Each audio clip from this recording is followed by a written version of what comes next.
Hello friends, कैसे हो आप सब। आई होप आप सब अच्छे होंगे, आपकी प्रिपरेशन अच्छी चल रही होगी।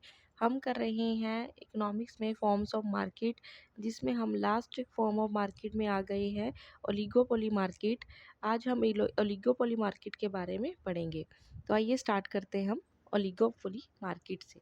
तो पहले हम इसका मीनिंग समझते हैं। ओलिगोपोली जो है वो वर्ड टू ग्रीक वर्ड से निकला है। ओलिगी ओलिगी का मतलब होता है फ्यू, पॉलिन का मतलब होता है सेल। तो इसका मतलब ओलिगोपोली का मतलब हो गया फ्यू सेलर्स, जहाँ पे हमारे पास फ्यू सेलर्स होंगे और लार्ज नंबर ऑफ बायर्स होंगे। ओलिगोपोली जो मार्केट है वो हमारी मार्केट किन दो मार्केट के बीच लाई करती है। ये दो फॉर्म ऑफ मार्केट के बीच लाई करती है, मोनोपोलिस्टिक कंपटीशन एंड मोनोपोली। जैसे कि मोनोपोलिस्टिक कंपटीशन हमने पढ़ा था, मोनोपोली और परफेक्ट कंपटीशन के बीच लाई करती है। सेम एज ओलिगोपोली मार्केट जो है वो मोनोपोलिस्टिक कंपटीशन एंड मोनोपोली के बीच लाई करती है। इसका मतलब क्या होगा, यहाँ पे प्राइस और आउटपुट का कंट्रोल भी होगा, जैसे कि मोनोपोलिस्टिक और मोनोपोली दोनों में होता था। मोनोपोली में फुल कंट्रोल होता था, मोनोपोलिस्टिक कंपटीशन में पार्शियल कंट्रोल होता था। अब देखते हैं ओलिगोपोली मार्केट में कैसा इसका जो होएगा। पहले उससे हम ये पढ़ लेते हैं कि एक दो टाइप्स की ओलिगोपोली मार्केट होती है। एक होती है प्योर ओलिगोपोली मार्केट और एक होती है डिफरेंशिएटेड ओलिगोपोली मार्केट। एग्ज़ाम्स में आजकल इन दो, प्योर और परफेक्ट हो गया, डिफरेंशिएटेड हो गया, इम्परफेक्ट हो गया। तो जैसे कि प्योर मोनोपोली और मोनोपोली में क्या डिफरेंस था, जैसे कि हमने पिछली वीडियोस में हमने सब में उनका डिफरेंस पढ़ा है। सेम एज़ हम ओलिगोपोली मार्केट में भी इनका डिफरेंट पढ़ेंगे।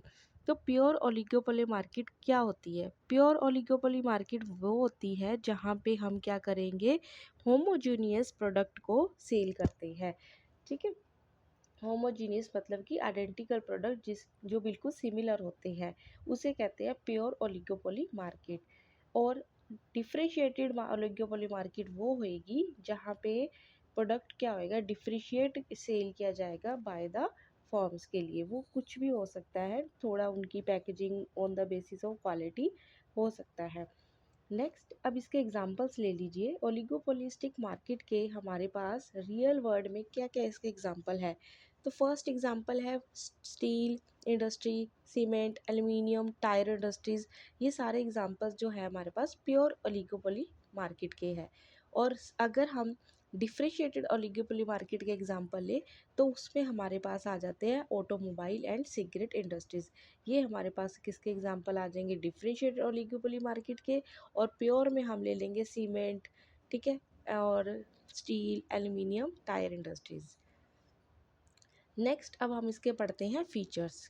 ओलिगोपोली मार्केट्स के क्या मेन फीचर्स हैं, हम यहाँ पे सिर्फ इनके मेन फीचर्स को डिस्कस करेंगे। बाकी जो होते हैं जैसे large number of sell buyers होंगे, फ्यू नंबर ऑफ सेलर होंगे, ठीक है, वो हमने इसको ब्रीफ में पहले ही पढ़ लिया है। अब हम देखते हैं इसमें जो मेन फीचर है ओलिगोपोलिस्टिक मार्केट का, वो होगा इंटरडिपेंडेंस किनके बीच, अमंग द फर्म्स के लिए। यहाँ पे जो इंटरडिपेंडेंस का मतलब क्या है, जैसे कि हमने पढ़ा था मोनोपोलिस्टिक कंपटीशन में क्या था, large number of buyers and seller थे और मोनोपोली में सिंगल प्रोड्यूसर था। तो वहाँ पे क्या हो रहा था, जो किसी का भी आउटपुट और प्राइस का फर्म पे दूसरी फर्म का इफ़ेक्ट नहीं पड़ता था। वो अपने अकॉर्डिंगली अपनी प्राइस को, अपनी आउटपुट को कंट्रोल करते थे, और वो मार्केट कंडीशन को देख के। लेकिन यहाँ पे मार्केट कंडीशन को ना देख के, राइवल्स को देख के, उनकी जो राइवल्स कौन होंगे कि अदर फर्म जो कि फ्यू मार्केट इंडस्ट्रीज़ में है, उनको देख के, उनके बिहेवियर को देख के यहाँ पे क्या करता है ओलिगोपोलिस्टिक, अपनी फर्म को आउटपुट और प्राइस को सेट करता है। इसलिए जो कंपटीशन होगा वो हमारा क्या होएगा, इंटरडिपेंडेंस डिपेंड करेगा हमारा दूसरी फर्म का। एक फर्म का जो प्राइस और आउटपुट होगा वो दूसरी फर्म का आउटपुट और प्राइस पे इफ़ेक्ट डालता है। इसलिए जो कंपटीशन होगा यहाँ पे इंडिपेंडेंट नहीं होगा। ऐसा नहीं है कि सब अपनी फर्म जैसे कि मोनोपोलिस्टिक कंपटीशन में क्या होता था कि डिफरेंट डिफरेंट फर्म्स क्या करती थी, इंडिपेंडेंटली अपना मार्केट प्राइस अपना आउटपुट प्रोड्यूस कर रही थी अपने अकॉर्डिंगली अपने प्रॉफिट के लिए। लेकिन ओलिगोपोलिस्टिक मार्केट में क्या है, फ्यू फर्म्स है, इसीलिए उसका राइवल्स पे बहुत ही ज़्यादा इफेक्ट पड़ता है उसकी। ठीक है, तो इसलिए यहाँ पे जो कंपटीशन होगा वो यहाँ पे इन म्यूचुअल इंटरडिपेंडेंस होगा। अब देखिए, यहाँ देखिए, under oligopoly, each firm recognizes that a major policy change on its part tend to provoke the reaction from its competitors। अपने कंपिटिटर के रिएक्शन से वो अपनी पॉलिसी में चेंज कर सकता है। इसलिए यहाँ पे जो जो रिएक्शन जो प्राइस आउटपुट जो पॉलिसी चेंज होएगी वो डिपेंड करती है हमारी अदर राइवल फॉर्म्स पे।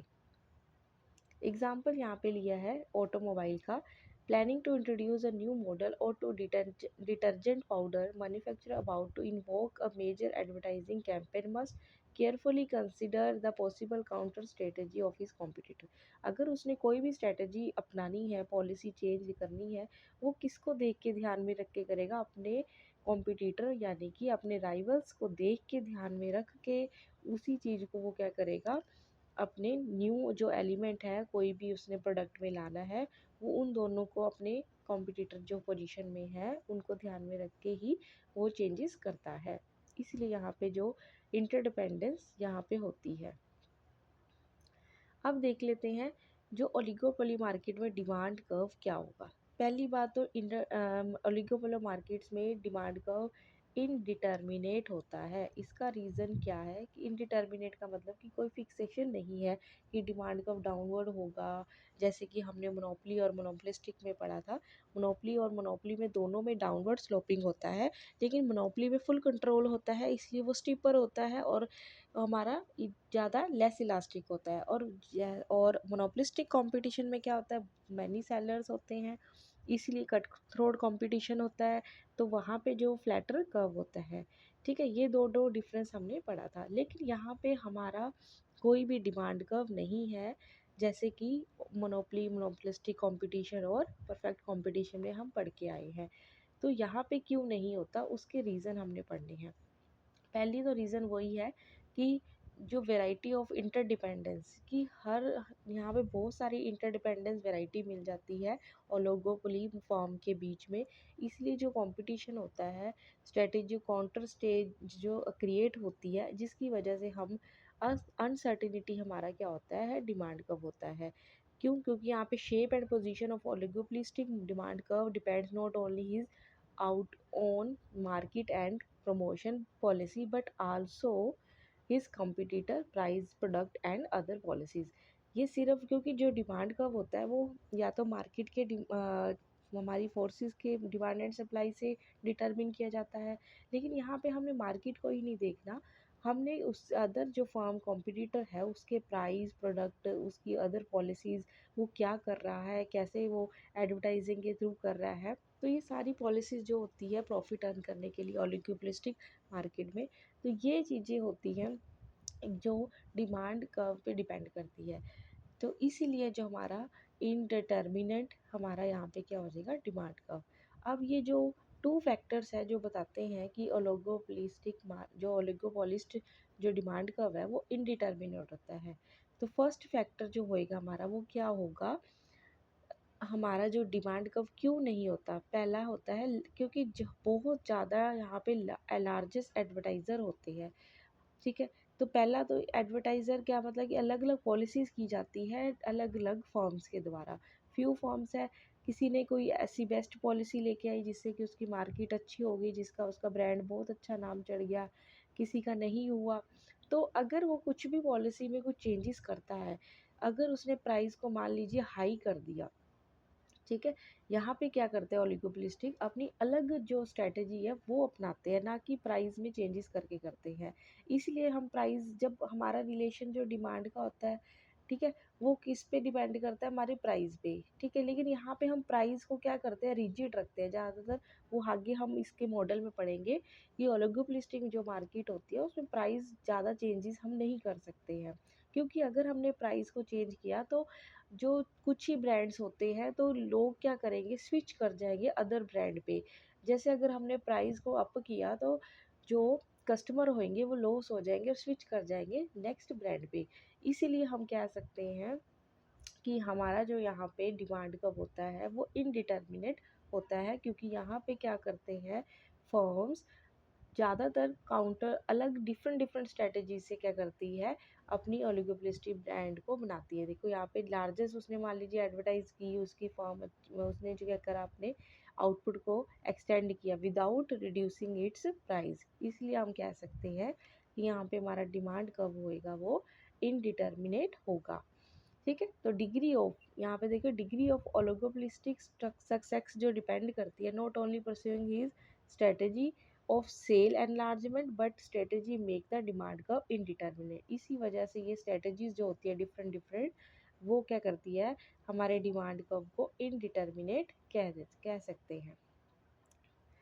नेक्स्ट जो रीज़न होता है हमारा इनडिटर्मिनेट का डिमांड कर्व वो होता है यहाँ पे देखिए long term behaviour of the firm. Long term मतलब कि यहाँ पे जो ओलिगोपोलिस्टिक मार्केट होती है वो यहाँ पे लॉन्ग टर्म बिहेवियर करती है, मतलब लॉन्ग टर्म में उसे क्या उसे अपना मार्केट को सस्टेन रखने के लिए क्या करना पड़ेगा। उसका मेन जो मोटिव होता है प्रॉफिट मैक्सिमाइजेशन होता है, और यही जो मेन इसका मोटिव होता है। इसीलिए वो क्या करेगा अपने ब्रांड में कुछ ना कुछ चेंजेस करता रहेगा, कुछ ना कुछ उसमें न्यू इन्वेंशन करता रहेगा, ताकि क्या हो उसकी मार्केट हमेशा सस्टेन रहे। जैसे कि क्या होगा कि ऑटोमोबाइल इंडस्ट्रीज़ में आप देखोगे कि कुछ ना कुछ न्यू से न्यू मॉडल आते हैं, और हमेशा जो न्यू मॉडल होता है वो पुराने मॉडल से बेटर होता है, और उसमें कोई ना कोई उसमें इकोनॉमिक कॉस्ट जो लोगों को बेनिफिट देती है वो देखा जाता है। ऐसी इन्वेंशन जो होती है इस वजह से भी हम कहते हैं कि फॉर्म क्या कर रहा होता है यहाँ पे लॉन्ग टर्म बिहेवियर देख रहा होता है। यहाँ पे अपनी कॉस्ट जो होती है उसकी वो डिफरेंट हो जाती है। ठीक है, उसकी डिपेंड करेगी अलग अलग उसकी कि उसकी कॉस्ट क्या होएगी। अगर हाई कॉस्ट है तो वो हाई प्राइस रखेगा, अगर लो कॉस्ट है तो वो प्राइस को लो भी कर सकता है। तो वो देखता है कि कस्टमर की क्या डिमांड है, आने वाले टाइम में क्या मार्केट की स्ट्रक्चर है, कैसा बिहेवियर कैसा एटमॉस्फेयर है, उसके अकॉर्डिंगली वो क्या करता है इनोवेशन करता है, उस पर चेंजेस करता रहता है। इसीलिए हम कह सकते हैं कि डिमांड कर्व जो होता है वो फिक्स नहीं रहता, वो हमारा जो कॉस्ट और डिमांड कर्व है वो दोनों ही चेंज हो जाते हैं। ठीक है, इसलिए यहाँ पे क्या होगा ओलिगोपोलिस्टिक का जो मेन मोटिव है होगा उसको अपना बेस्ट देना है, कि मैं अब दूसरी फर्म जो दूसरी राइवल्स है उससे अपना प्रोडक्ट को कैसे मैं बेस्ट बनाऊँ, कैसे मैं इन्वेंशन करूँ। ठीक है, जैसे ऑटोमोबाइल में मॉडल में अब जैसे ई व्हीकल आ गए हैं जो कि इकोनॉमिकली भी बहुत अच्छे हैं। ठीक है, ग्रीन एनर्जी क्लीन एनर्जी है। तो जैसी मार्केट में क्लाइमेट चेंज पे अब आप देख रहे हो कि बहुत हो रहा है, इसलिए लोग क्या कर रहे हैं मूव मूव किस पे कर रहे हैं इकोनॉमिक जो फ्री है ग्रीन फ्री जो है उसको क्लीन करने के लिए अब ई व्हीकल की तरफ जा रहे हैं। तो ये इन्वेंशन हुई, न्यू इन्वेंशन हुई, तो इससे और वो कॉस्टली भी कम हुई और लोगों के लिए भी बेस्ट हुई और इन्वायरमेंट के लिए भी हेल्दी हुई। तो इसलिए जो हमारा जो डिमांड होता है वो डिपेंड करता है डिफरेंट डिफरेंट हमारे एटमॉस्फेयर और पॉलिसीज़ पे। तो यहाँ इसीलिए हमारा जो ये जो कंसिडर हम कहते हैं कि डिग्री ऑफ जो फ्यूचर पे डिपेंड करता है। इसलिए हम कह सकते हैं कि हमारा जो डिमांड कर्व होगा यहाँ पे भी क्या होगा इनडिटर्मिनेट हो जाएगा, कि हम एक फिक्स डिमांड कर्व नहीं कह सकते कि डाउनवर्ड होगा अपवर्ड होगा या फिर फिक्स हॉरिजॉन्टल होगा वर्टिकल होगा। ये इसके कुछ रीज़न थे। अगर उसको लगेगा कि उसको फ्यूचर में इकोनॉमिक्स ऑफ स्केल मिलेंगे तो ओवरहेड कॉस्ट जो होएगी उसकी कम होएगी और इससे क्या होगा प्राइसेस कम होएंगे। अगर उसको इकोनॉमिक्स ऑफ स्केल नहीं मिलते किसी भी रीज़न से मार्केट में कुछ भी अनसर्टिनिटी आ जाती है तो फिर वो क्या करेगा अपने प्राइस को रिड्यूस भी कर सकता है। ठीक है, तो एडवर्टाइज के थ्रू कैसे उसे अपने इम्प्रूव करना है प्रोडक्ट को, ये सब डिपेंड करते हैं ना कि प्राइस।